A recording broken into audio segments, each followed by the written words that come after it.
બંધ કોણમાં જ આગળ વિદ્યાર્થી મિત્રો સંકરણ, બોન્ડ પેર, લોન પેર સમાન હોય, પણ સેન્ટ્રલ એટમ જુદા જુદા હોય અને સરાઉન્ડિંગ એટમ પાછા સમાન હોય. એટલે સેન્ટ્રલ એટમ જુદા, સરાઉન્ડિંગ એટમ સમાન, ત્યારે બંધ કોણનો ક્રમ.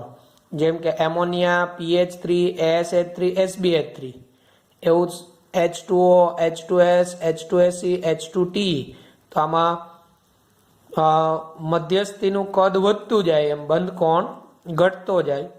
એવું જ સમૂહ 16માં હાઇડ્રાઇડમાં ઉપરથી નીચે તરફ બંધ કોણ ઘટતો જાય.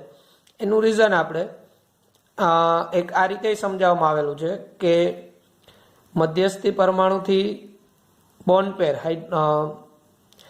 મધ્યસ્થીનું કદ વધ્યું એટલે બોન્ડ પેર એનાથી દૂર ગયું હોય થોડું, એટલે એમાં બોન્ડ પેરનું અપાકર્ષણ ઓછું થાય. બોન્ડ પેર અપાકર્ષણ ઓછું થાય, પરિણામે બંધ કોણમાં ઘટાડો થતો જાય. આ ઉપરાંત એક ડ્રેગોના રૂલ્સથી નહીં સમજાવી શકાય, જેની આપણે આના પછીના વિડીયોમાં વાત કરીએ.